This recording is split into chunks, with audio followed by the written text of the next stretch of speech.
La chrétienté monte à grande échelle en République démocratique du Congo, comme vous le savez, mais la chrétienté pose aussi problème parce que il y a beaucoup de questions qui s'élèvent autour de la religion de mon pays.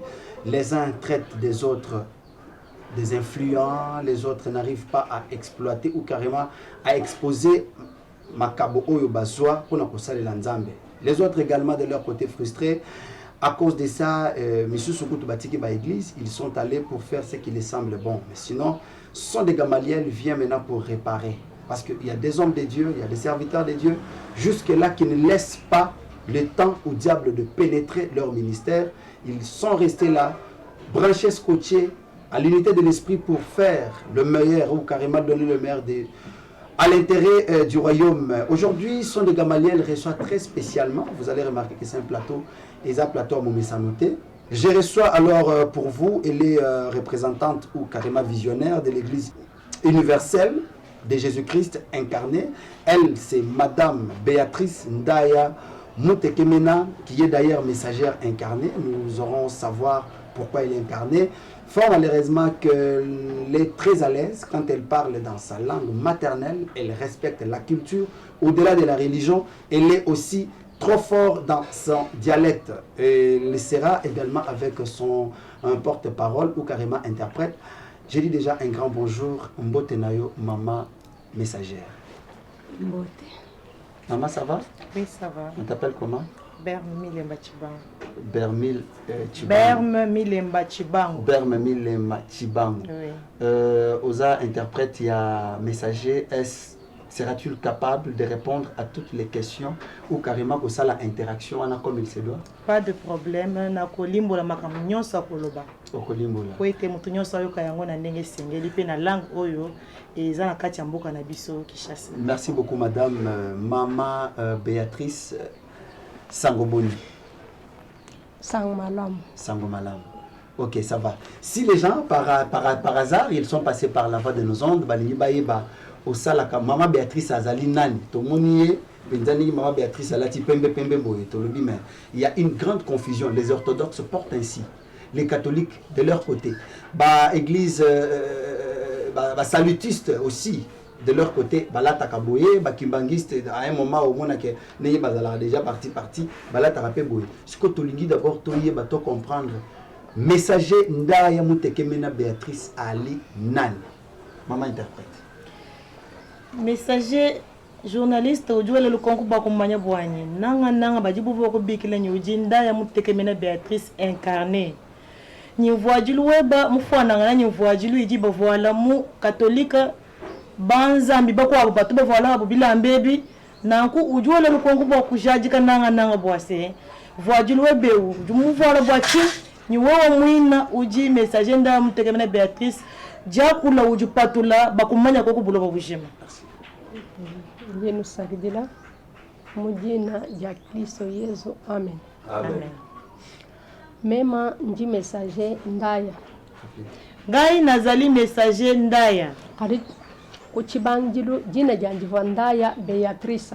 Ebandeli kombo nange ezalaki Ndaya Beatrice. Hijine diva bandela najo di mama. Wana eza kombo ya mbotama babotaka ye nango epa mama na ye na nzoto boye. Mema kwenda ni eglise wetu.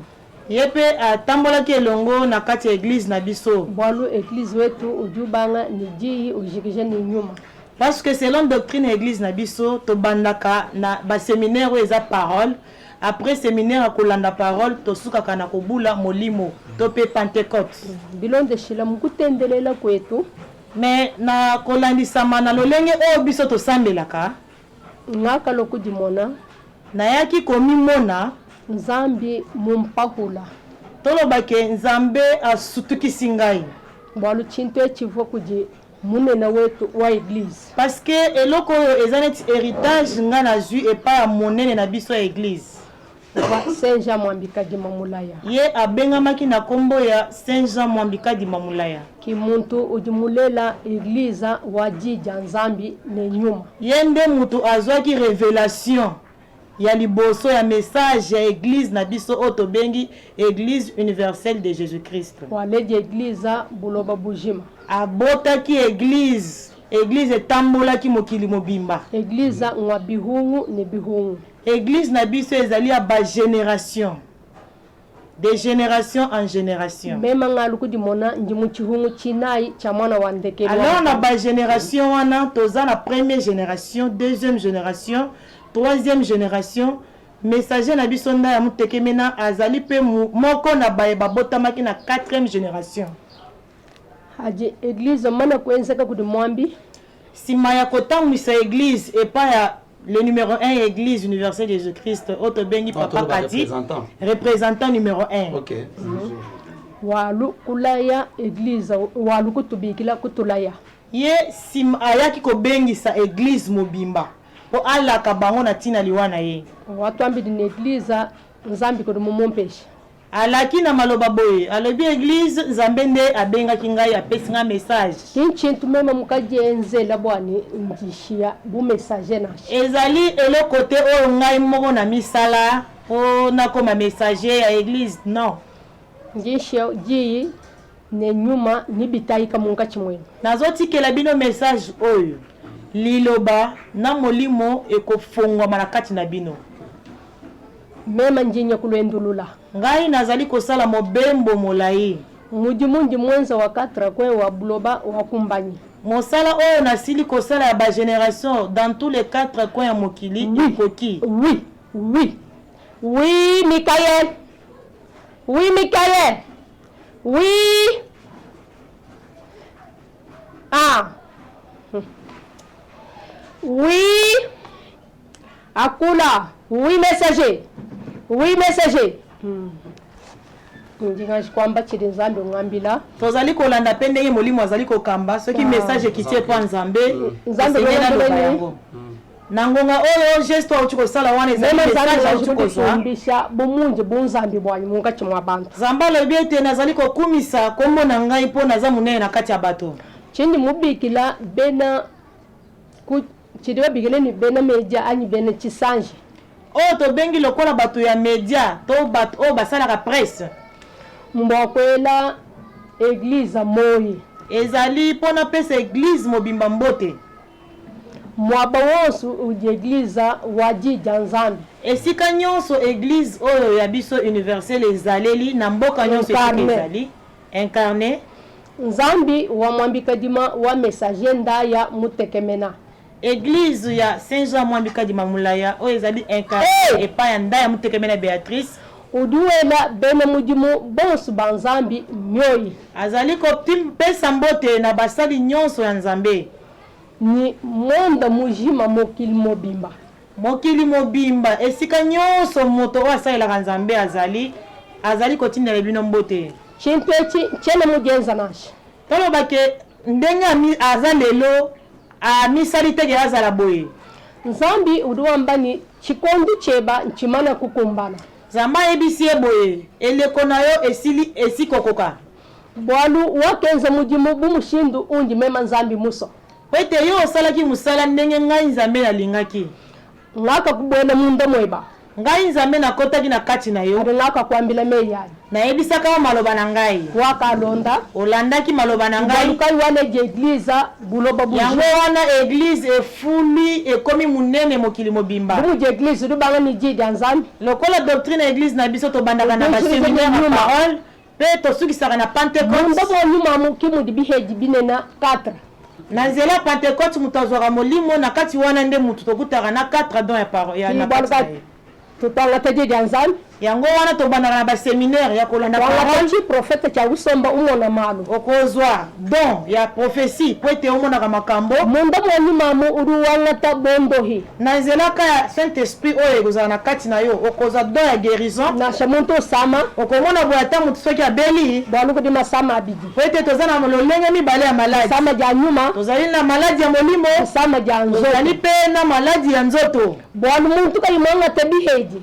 Soki moto azwi badonte kene mushindo akwamba ani kujadi kani kondo homuntu na akoki kozala na force ya ko loba tope ko bikisa maladi te mubile jibinayi na nzela makabo 4 chedi chinayi nja bishima na malo akukena ezana likabo mosusu oto bengi ke eza bikamwisi kibaluka mema message ndaya yango wana ye message ndaya zambi wa dihahuki munda mwana zambe a mikuti na kati na esanke ayeba bivu muchichi mukai 2007 tidi badinga ngachi ezalaki na année 2007 oyo abulaki azwaki révélation oyo. OK, depuis 2007 kino lelo ce qui te rebête à l'isolo d'abord il y a Ndaya Béatrice ndenga bandi engagement personnel na ina nzambe ayambi Yesu ndenge nini nzambe alobelaki na litoni akutani na nzambe far à far ou bien ezalaki na révélation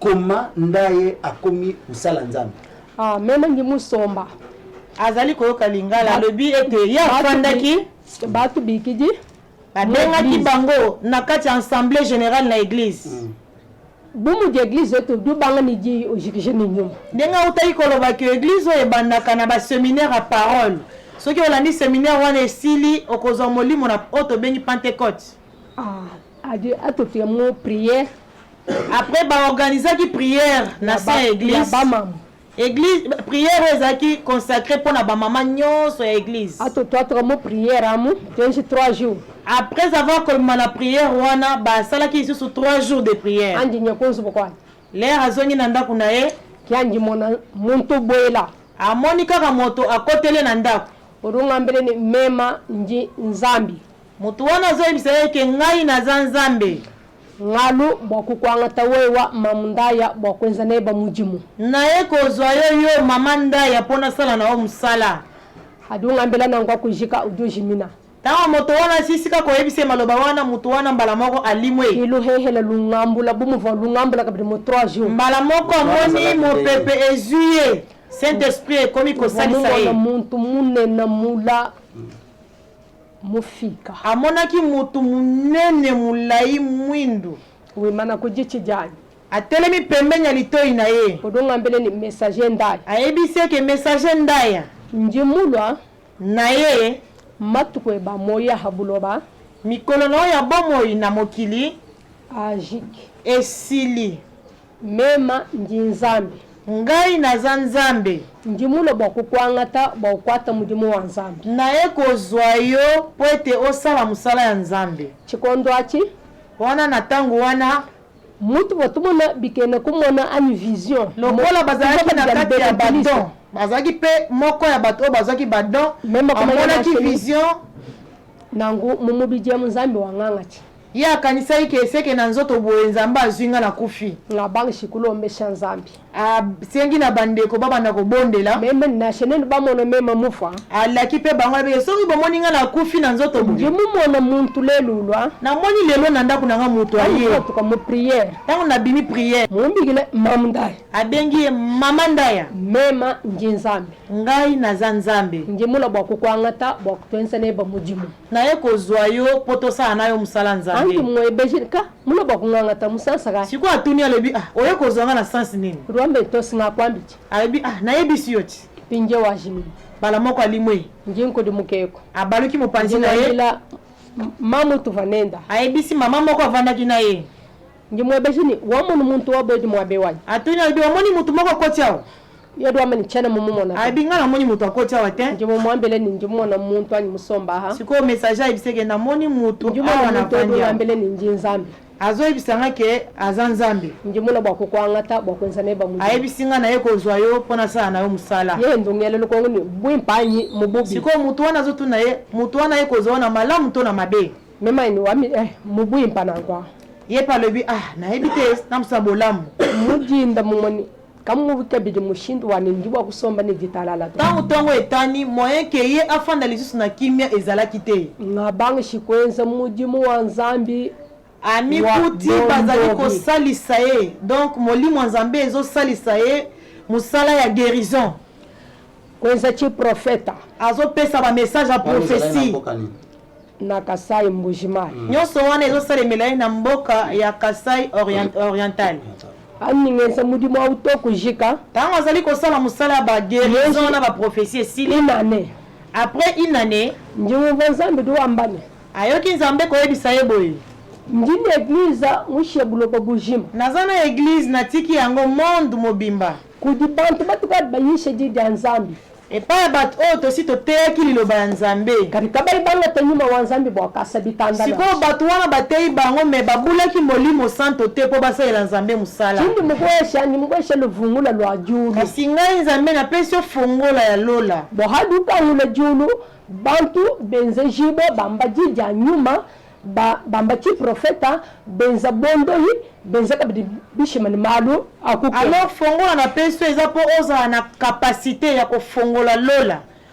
Molimo Nzambe ekiteli batu nyonso bazwi badon nyonso ya parole, don ya prophétie, don ya guérison na don ya miracle. Oui. Atuvo mu 2017. Wana tokomaki déjà tozali kaka na 2007. Bana betu ba pasteur batu batonzana bu mudimu ai ba missionnaire. Siko tozalaki na ba missionnaire o to banai ko sala ba musala ya bongo. Bantu ba hitabuni. Délivrance esalamaki wana makasi bato ebele pe bazali délivré. Masama woso. Abikisaki maladi ya lolenge na lolenge. Bato bahala bato na maboma basida bato ya maladi ya sida masama woso maladi nyonso bato ya diabete masama woso attention tolobaki ba maladi nyonso oyo ezalaka na mokili awa me mama na kondoha ye asilaki kobikisa bango pinje ba pasteur betu baluni bantu. Alors ba pasteur ya église na biso bayaki pe na bato bantu badika bayibashi kwa batedi ya Nzambi bayaki na bato oyo bazalaki mbala na bango ya liboso na biso banga taji ya Nzambi bapaye wana basi bakotaki na église balandi ba séminaire ba parole na biso mais bakotaki na Pentecôte te baluni bantu 1600 bayaki na bato bazalaki en nombre 1600 personnes mo ville wa Mbujimayi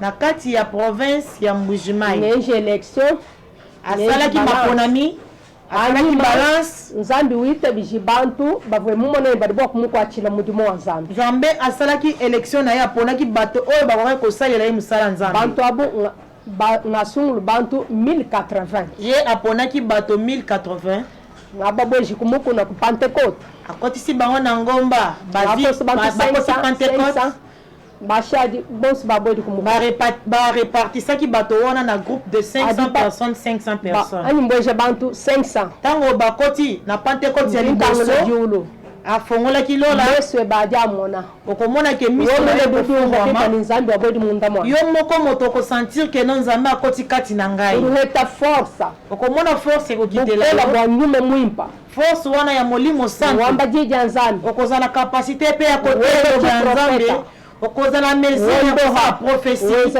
okozala bikamwisi pe okobikisa maladi wana eza mosala ya Kasai Oriental mu 2000 na 2008 ngai kuchiko lwamwela alongwe province ya Kasai Oriental Lwamwela bamboka ya kati ya banga chinyuma Kasai Oriental bantu 515 bango pe bakotaki na Pentecôte bazwi pe molimo nombre ya 115 personnes lusekelwa mwene jitu akei pe na mboka mwene ditu ngaishika bide bantu nyuma akotisaki Pentecôte mususu kuna bantu banga kuha kwa nyuma mwimba bato bazwaki likabo ya molimo santo ngaiku ngandanjika akoti pe na kati ya ngandanjika kuna bato bazwaki 615 personnes banga chikabidi nyuma bato wana babulaki pe molimo ngumbu kungai kabinda akotaki na kati ya mboka kabinda banga chikabidi nyuma mwimba bango pe babulaki molimo na Pentecôte ngumbu kabinda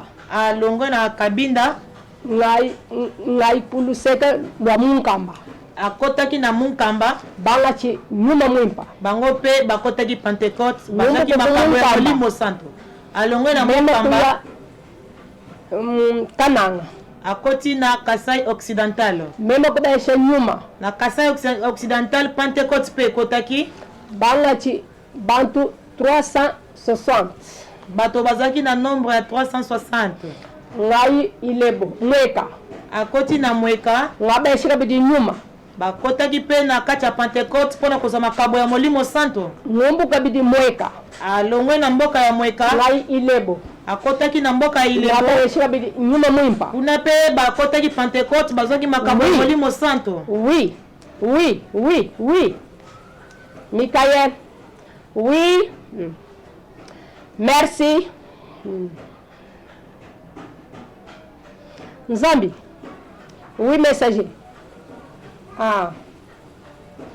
iyo chilumbu chilibamba cha incarné. Alors na o etali likambu ya incarné batbazomi tungisa mutuna ezalaki déjà. On voulait d'abord savoir pour nani bazobenga bino ba incarné, c'est que bino kaka nde ba incarné, ba catholique ba incarné te, ba église de réveil ba incarné te, ba église nani Budu Jamaya la baza ba incarné te, Kimbangiste incarné te, ba sacrificateur akadi mama kudi ba incarné te, bino kaka nde ba incarné. Bwalo mwa ki mwa buvulu kongo lwenda. Ujushinga bwa kumanya bwanyi bwa chinyu jwa kula no bolo bwa incarné bena catholique kabatu ni incarnation bena Simon Kimbangu bena bapostolo bena bitana tana bikwa byonse ebi kabena bwa bunya incarné anu wewe kujinya incarné ani mwa bujulu ko nchintu chense kamunda mwa iglesia wetu ezali eloko oyo esalami na kati ya église na biso iglesia mufuma mujulu église na biso oyo euti epai ya Nzambe haji mwene iglesia uji Nzambi mujula haji mujimina moto ya yambo oyo azwaki message ya église o Saint Jean Mambikadi mamula ya temps à disparaître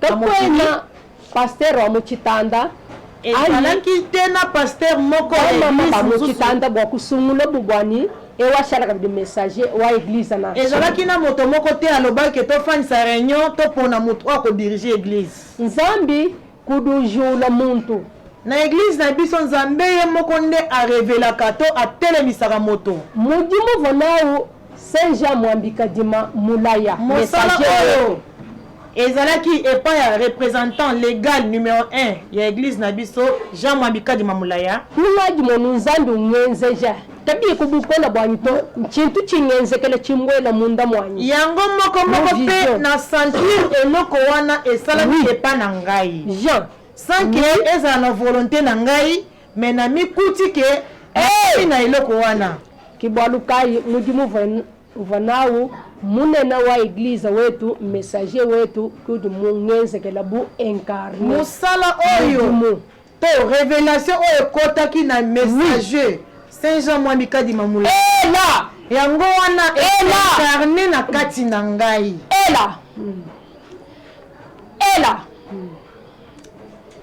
oui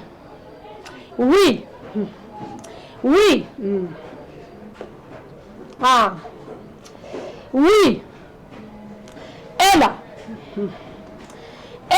oui ah Nzambi duwamba Nzambe azoloba mema Nzambi wa mujulu ngai naza Nzambe nafandi na lola kakwena muntu udubwa kujadika mikenji yanyi inji bwa kuteka mu muntu nashi ezana moto te akoyi kososola mibeko na ngai na tie na kati ya moto bwalu nchintu chihesha muntu udumu bwa butangire nunkwamani mwana muka jiribwa kuimana kumpana kwa bantu kuyishanya parce que eza iloko esalami na kati na ngai mwana mwasi négliger verset yango l'apôtre Paul qui dit ne pas permettre à la femme d'enseigner ni de prendre de bien zabuni to tulengulula mifundu idi ambanye mukajike na bakuimana kupala kwa bantu kwa majija nzani mama Ndaya Beatrice kadi lelo tulikomona mama Ndaya Beatrice musungula oyeka boy obandi ba wewe mwana mukaji wimana ubanga kuisha jija nzani nzolo baninge benga batu ebele na wamba muvu mubikila bantu babunyi bantu baluma basisa kukasai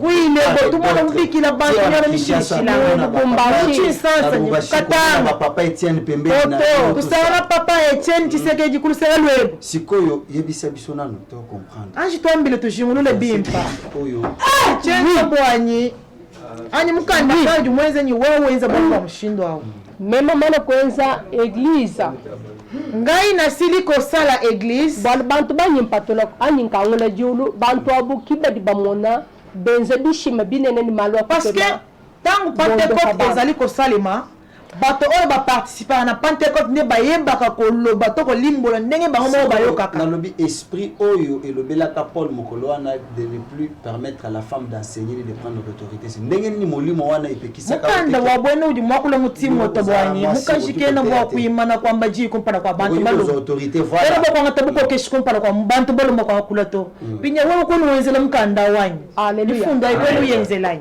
Nzambi rwambani kumva kwa mukanda bibi Nzambe zoloba ete bantu yoka ya mufanda mabe nde esali ke bato ba Nzambe malamu te mukanda mufunda mumubidi mukanda bakomi makomi ezali na nzoto hadi bamba bwa mukaje tango balabeli likambo na tina ya mwasi nzambe ete no taile ni moka jewa mabela to Zambe azali komona na lolenge ya bonzambe na ye mwasi oyo azali koleta liputa te mbobi budi muntu enzela mukwa mwasi na makanisi ya nzambe ezali mabe oyo ozali kosalela moninga mosusu Alléluia. Amen. Alléluia. Mupishisi njimulilo kuchakwija chibilema tombe ni chidibe bigini muka jikena mwa kuyisha baye kuyisha ikale ni chitambala henya kumuto balobike mwasi po ateya esengela sana nini asa na kitambala na motu tetu bonso tudibaka jibakiliso ruba kusana muntu mulumo yisha bantu biso nyonso tozali basi ya Kristo nzambe do mubigire ni mukaji zamba azali kobenga bisika tozali ba époux na ye vous êtes mes époux kadi mukaji diba mbani kene mwa kwa kula kasi mwasi oyo bazali kopekisa kia kwa ngate chitambala asa kumuto aloba esengeli alata kitambala na motu tombe ni muntu duwa kula mikeji ya nzambi kadika yuyitumikila to ezali moto oyo azali ko ayebi mibeko ya nzambe me azali kosalela yango na ndenge esengeli te yo do amene du pasteur yo olobi ke oza pasteur par exemple bwalu mema chena muke banzambi do parce que ngai ndenge naza boye naluki nzambe te nzambi ye ya muno kunke nzambe nde aye koluka ngai mumona chivo mulunga ni menji byani nzambe amoni oyo ezalaki na kati ya mayele mpe makanisi na ngai muka jeu ujimenji amoni ke mwasi oyo azali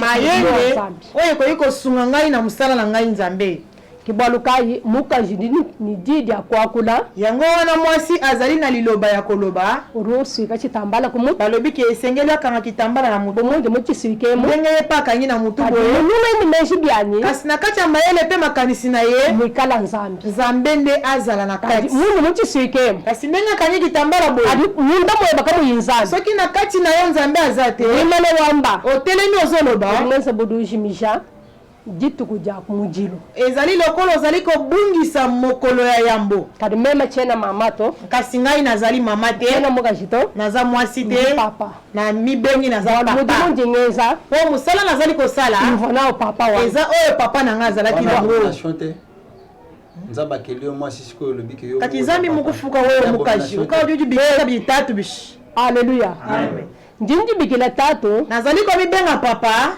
bilonde shila kumukanda badi bambe ni ewa sanga na woshe kuchoshelo nazali komibenga papa na kolangisana na mukanda oyo lobike oyo komubika na etumbeli kumubikili ni muka jubikila ani yo kobenga ye lisusu mwasi te benga ete azali mobali po ete azali boso etumbeli haleluya amen kibalukai njimudi hauka yango wana na sutuki nakomi ndenge naza mboyi ilebo azo continue histoire ntango awuti na ilebo ya lubumbashi akoti na kati ya lubumbashi mema kumbuka lubumbashi kufika Kishasa awuti lubumbashi akoti na ngomba Kishasa mema mana kusomba kunzubu afani na ndako na ye bwaninyikisha mwana kabidi bwa kubangulula mujimu mukwa po azwa mwa repos et puis a continuer na musala ya nzambe ndimo na songa luma mukwa bamubikele ni kamanga aye komona mobali mobo azoya babengi ye kamanga odunga mbele ni mbandudi kamwabe bwalu njiko masina alobi bapesi nga adresse na esika ozali mpo nga nauti na masina bwa undombela ko kunzambi bwa malwanyi makola po obondela mpo na ngai na makambo na ngai oyo naza na ngwa makasi oui kadi kamanga ulwa ntango kamanga wana aye nzambe wangambi di ngamuna omedi nzambe nzambe ayebisi ngai eloko nini nakosalela ye nayoki nasambeleli ye mema na kumuna ombela nzambe kujika nasambeleli ye apres kosambelela ye hanyuma do ngambele ni nsima nango azoyebisa nga boye malwa de mungambila njimumva malwa osumalele alobi makambo nyonso oyebisi ngai nayoki ke eza ya solo kadi ndini bwalu bumwehere kasi nata na likambo moko ngwambila koko nayebisa yo mema ni ngambila ye mpe message alobi yebisa ngai uruwa ngambile ni njimusa bwani ngambila mukulumpa echena alobi nalingi nayebisa mokonzi Etienne Tshisekedi bwa mu profeta odikuma sine ku bwa kumulombela iya kulombela nzambi bwa bwalu bwa bukalenga bwa jitunga po ayebisa Etienne ke munene moko ya église aza awa mukote ya masina aya kobondela na ntina makambo ya mboka epa na yo haleluya amen kimema kwa ye kwa salwendu nsima ya koyebisa ye bongo akendaki akeba mugulumpa Etienne aluki Etienne Tshisekedi adi mugulu mpa umweneka tango paka amonani ye waluku ngambila ye mutu wana aye koloba mugulu mpe chena watu mu machine.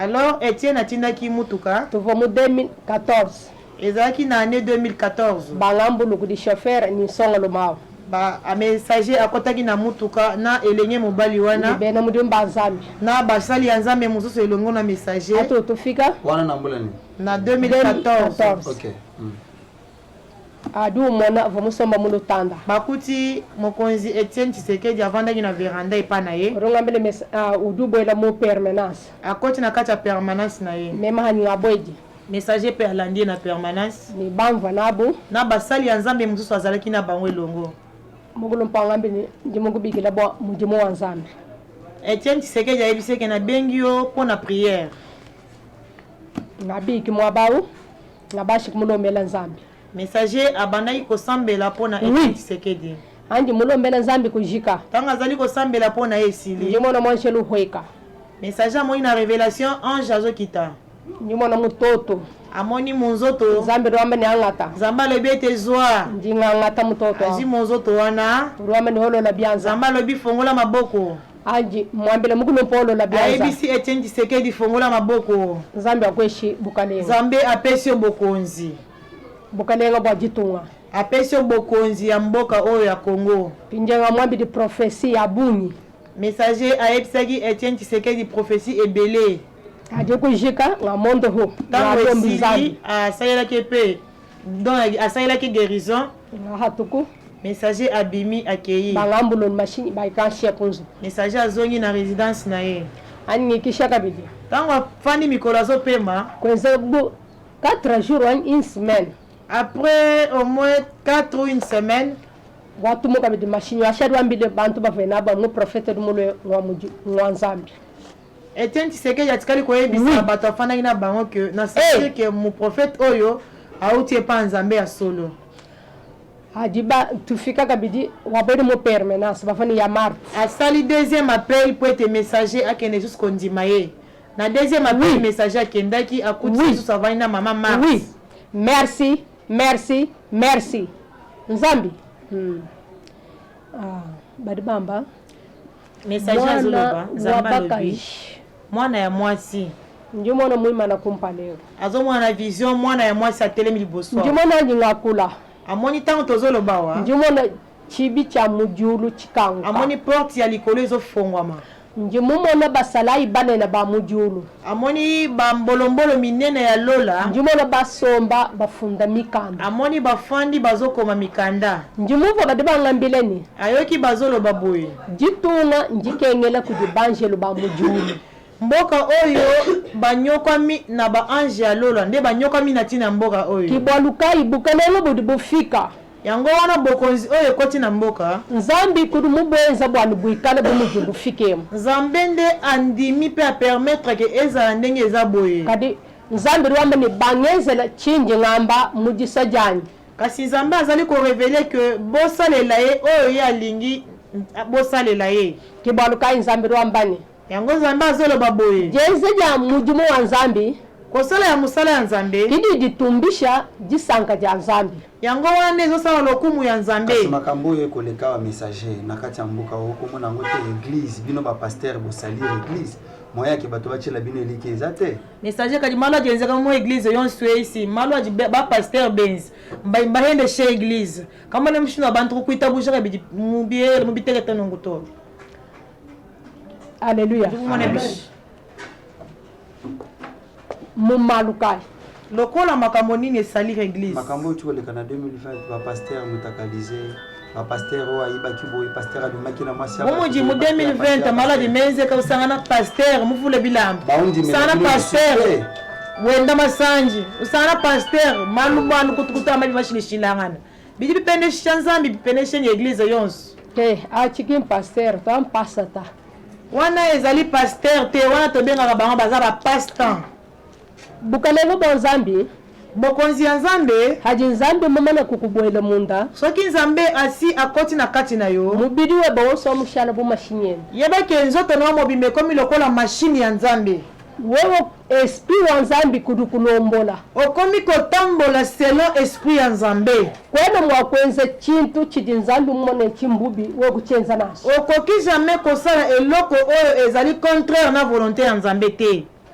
Alléluia. Amen. Kabia no mushida kwenza katabalo esprit udumujulu okosala yango te parce que esprit ya nzambe eza na lola ulombola esprit we babu machine. alors esprit ya nzambe wana ezali kokamba esprit na yo lokola mutuka bazotambwisa Kibaluka ningamba bwa bantu badibenze mudimu ningenya habuloba yango wana azoyebisa na bato oyo basalaka mosala nzambe na makanisi na bango bomoto to achi mbese buni mbajenzele mudimu wa mubiji yabo wana eza lokola azali kosala mosala ya nzoto na ye moko donc mpona propre intérêt na ye mudimu unji nzambe mumpesha parce que ye messager na mosala oyo nzambe apesi ye nzambe ni bwa malu mabi wonso atu bantu banyanga mudimu wa nzambe ayebisaka nzambe na ye boye nzambe na makambo nyonso ya mabe oyo bato basalaka hamutu ameme kwenza malu mabi na esika ngai nasala makambo wana nyonso ya mabe bwalu habuloba njini matuku makesi anyi muntu tuni matuku makesi parce que na mokili nakoki kozala na mikolo moke po ete mutu na mokili azala na mikolo ebele te hamutu ameme kwenza malu mabi we nzambe ungangata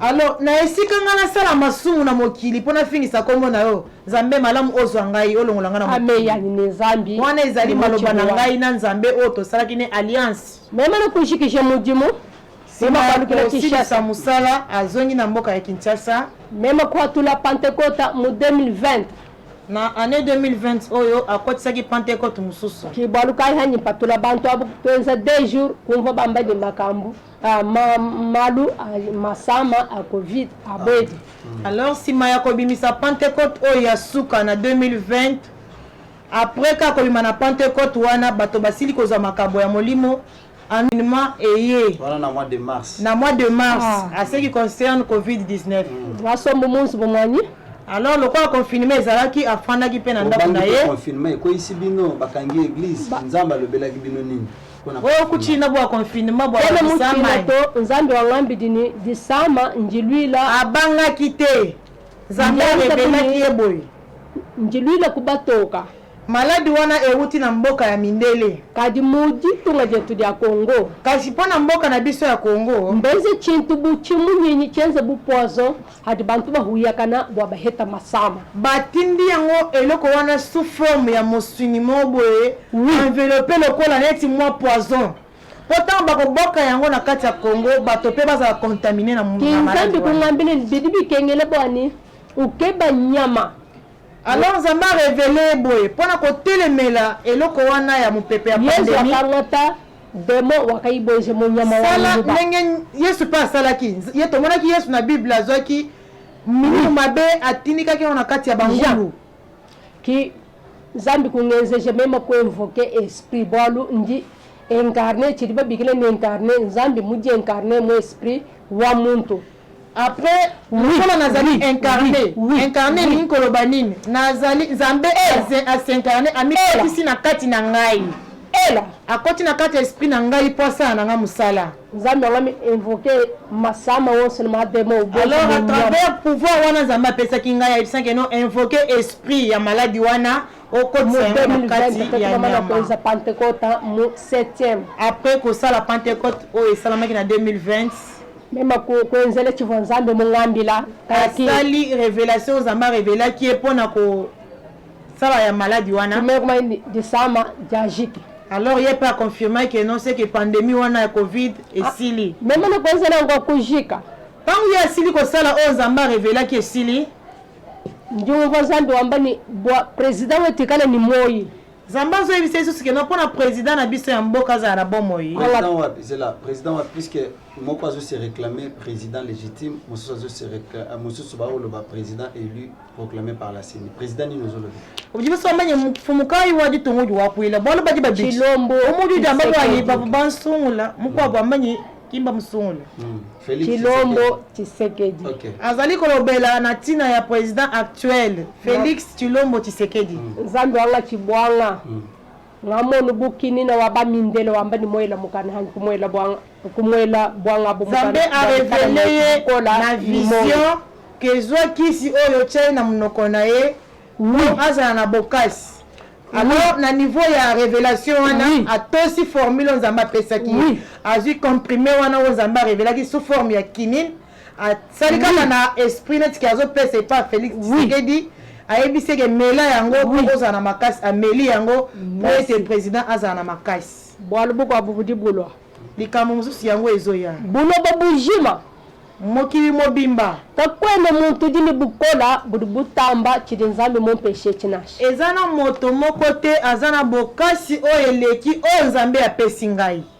hadi bobuni bukola soki bato bakozala na bokasi wana bwalu mina bimpa njimbisha bafa ponga naza na kapasite ya kolamusa bawei masama njinga jikija maladi ya lolenge na lolenge nazosilisa ndenge nini masama ajalwa mishindo ibiji maladi ezali koya na lolenge mibale kodi masama nyuma tozali na maladi ya molimo balo bakolo muntu moko bame ngintendelela nzambi wate ko mona muntu musala bina azosambela nzambe kadi mukande muntu di bakolo munonga nukala saka mumubijema kasi ko mona muntu atanyika kelasi na biso ya nzoto kaka boye kadi kutamba kubana bala mukanda kasi nazela kotanga tanga mingi mukanda muntu di bakwenza force wa wambaji muntu akoyi kolanda pe liloba na kati ya ba enseignement asali théologie po adbanda pe kotola nzambe muntu akamuyi force wa nyuma wa nzambe mais na kati ya formation oyo azito classe ya théologie po ateya liloba nzambe mais eloko kozangela mutu ya bongo eza force wana esprit na kati na ye bien sûr que atangi makomi ya théologie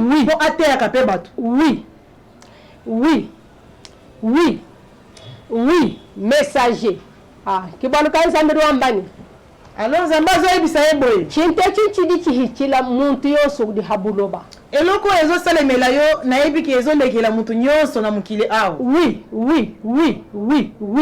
kakwene muntu eza na moto ata moko te udini bukola bwakutamba chintu chidi nzambi wenza mujulo nashi moto oyo akokoka kolonga to koleka eloko oyo nzambe asali na kati na yo ngimona bantu baimasha bana amoni bato bazobwaka bana bani badini maloji balebi mwana wana aza na kindoki abani go bimasha mumalu mashilangana to baki okuti parents azosundola mwana na olenge mpona nini soit disant azobela soit disant aza possédé na milimo kadi njimumona jisanga ja nzambi jidi mweneka kujenza ja mudimu wenda kasi esengo ya nzambe ezomonisama na nzela kosala mosala na ye kibalukai jisama jidi bondoha ja nyuma yango wana eza lolenge ya misala maladi ya molimo oyo esengeli babikisa urubagalani chota chebani nzubuweba nakisa ko kozala epa na yo na libota na yo umwana muntu kayusanga ne bato okuti mutu azosepela na yo te wamini muntu abumudi musi mumende mwikana jitalala okomona mutu wana lobi lokola na kati ya ndaku ya mwasi oyo to mobali okimia ezali toeza chingani tokoki kosala nini po tolongola kimia wana ela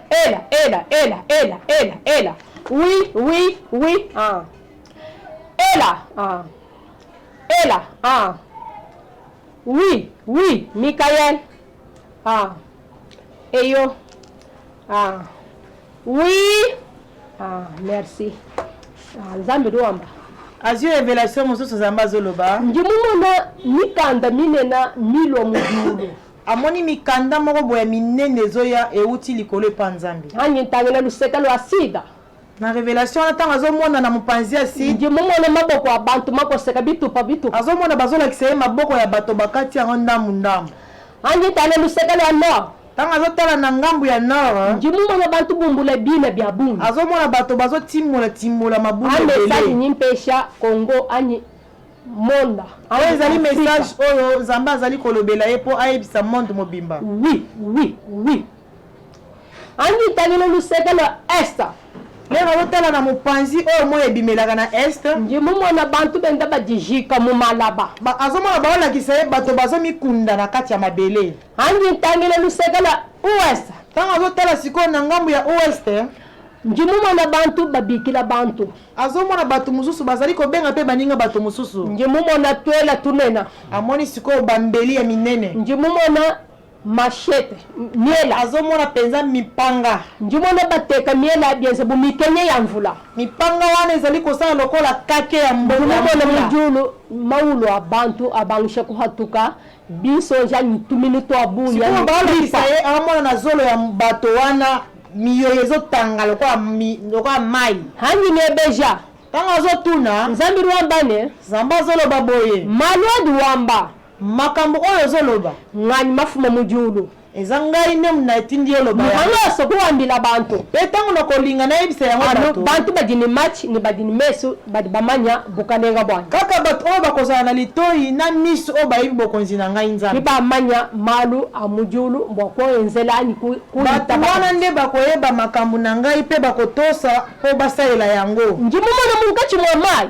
azomona bazolakisa ye na kati ya mai njimumona nguluba akuti ngulu bari bambani mbele ngulu bejibe jiji bantu bano mai akumulonda ani mai woso aji bantu balamba ani awopira ani mai woso aji balamba bwada defuma mushi mwa buloba azomona bazolakisa ye ngulu na mai wana ngulu azoyebisa ke no mai oyo eza mai oyo bato nyonso bamelaka ba eau potable oyo mai oyo tolambelaka nyonso ngulu bawana mbamwela bwa kuhatula masama manena mwanta muteketa hamubiji abantu sikoyo bazolakisa ye na revelation ngulu aza na kati ya mai wana role na ye batie ye na bademo mpo abimisa 7 sorte ya maladi njimumona ngulu bayimieza bubantu bakula bangulu wana azomona bango sous forme ya bato bazoloba badi bambani bintu ebimbienza mu monda balobi ke biloko oyo esalami na niveau ya monde bakuluisha jitunga ani kuluisha kabidi bukalenga nyonso wana ezali mpo bakombattre pouvoir oyo ya Félix to bakombattre bapeuple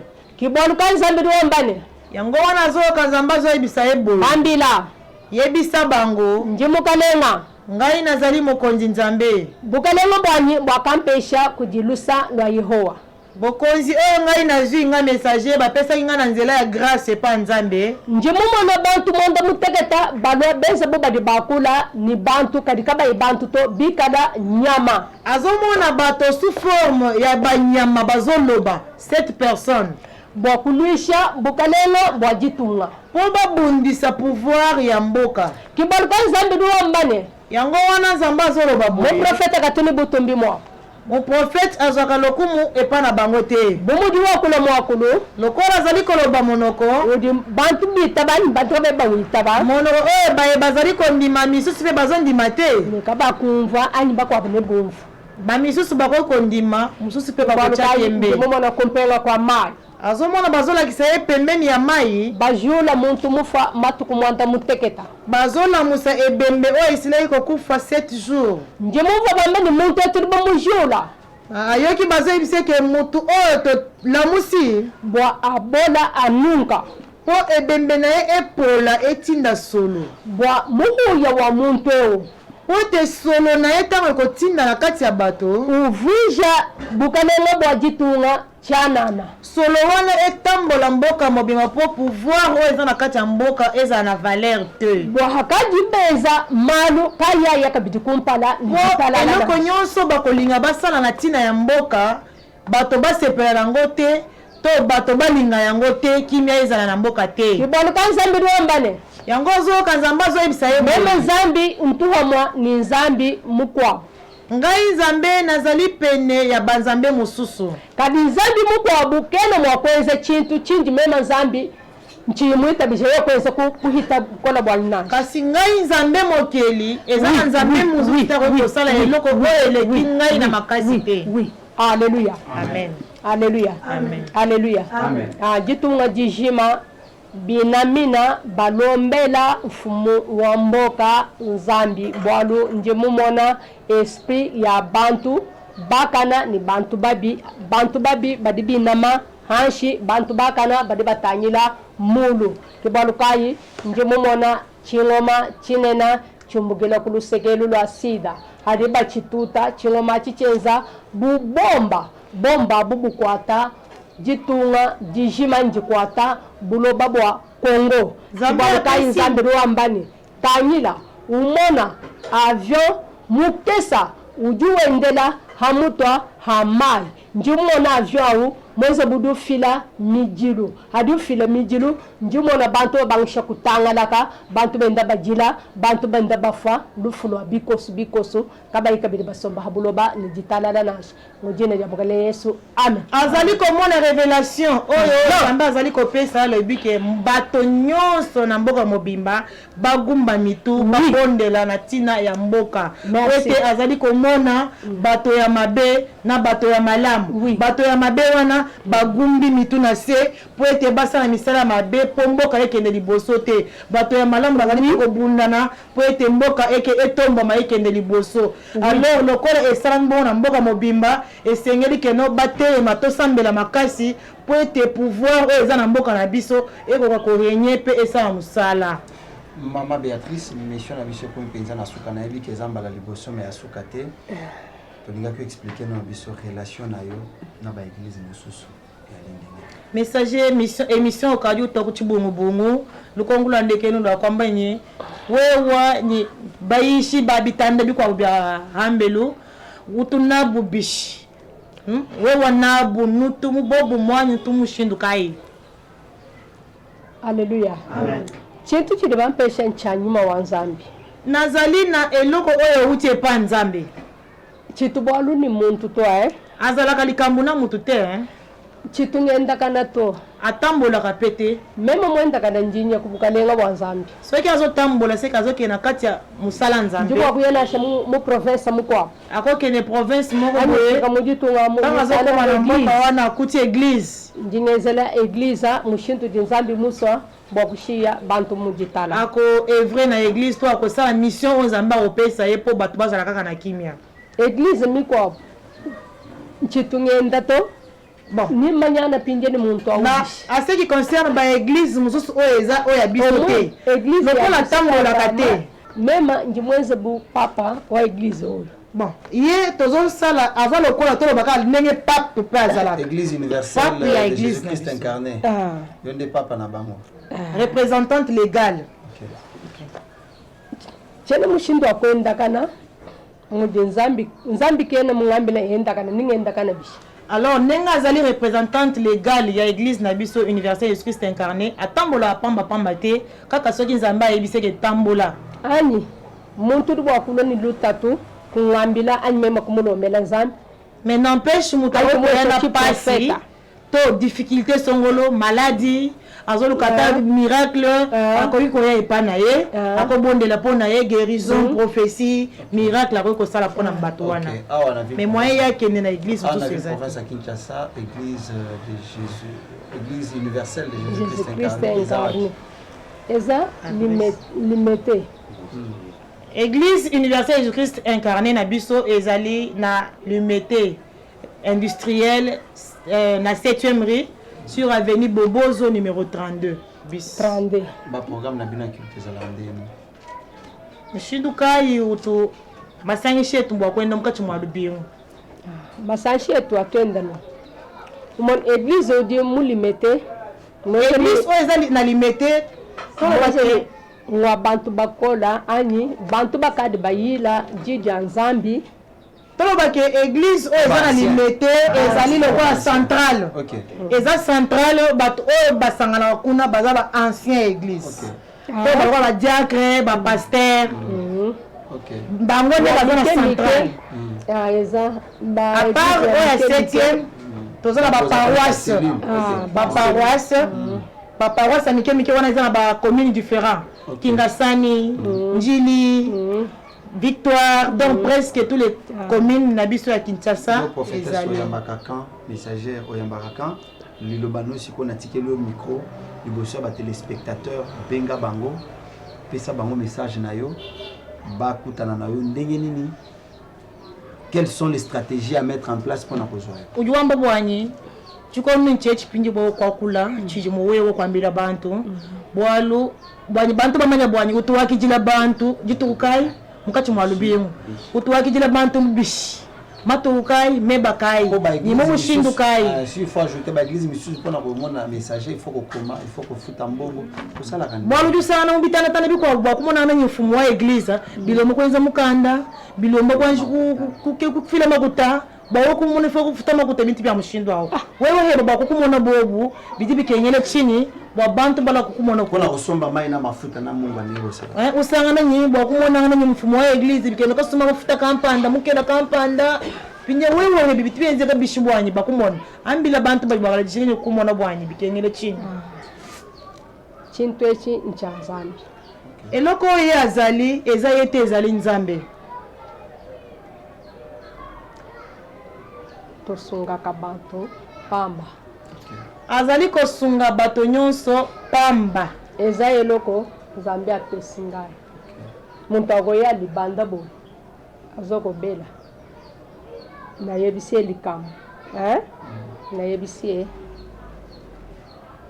kenda okoya jour songolo tosalela we mosala eza ya délivrance abiyoko de mo prophète lokola eloko esalemeli eza nango ya pamba azoteka yango na mbongo te ntango ozosalo ya yehowa tolobaki eloko esalemi eza lokola grâce mobo epa nzambe nchinga esekela mulusa lwa nzambi kabo oyo azwiki azala messager atikala kosala mokanda te akotisa na bureau mpo barépondre ye baengage ye na mosala te chintu nchinga esekela mulusa lwa nzambi komikomisa kokoma na ye ya boye messager esalemeli ye na grâce mpe ya nzambe eza na volonté na ye propre te totusungila bantu azali kobikisa bato messager ndombela zambi nchene ni muji muto muto koyi koya aza na pasi ya musala lobi sambela mpo na nga nazwa musala na mulombe nzambi akobondela mpo na ye bumuji chincha nzambi lokola eze euti epa nzambe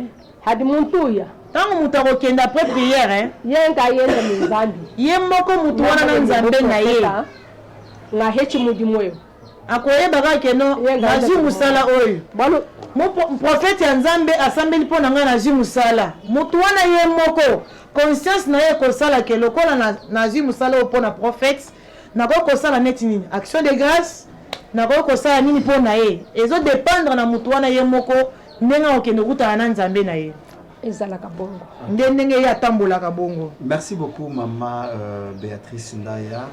Nous rappelons très chers fidèles internautes que elle est représentante ou carrément comme elle s'appelle pape de l'église universelle Jésus-Christ incarné qui est à l'unité 7e rue comme ils ont donné les programmes.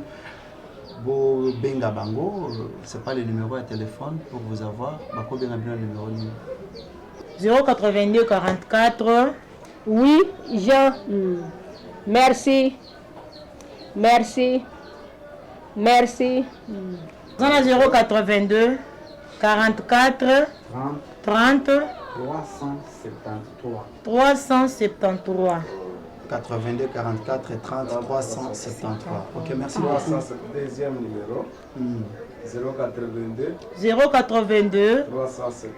370 76 98 wana ezali numéro ya mibale. Ok. Bwadiaka jila dia bantu. Ntoraka jila no mabu. Kasi na oyo etali koyamba ya bato ayambaka bato kaka na résidence na ye esika vandeli. Eza na adresse nini?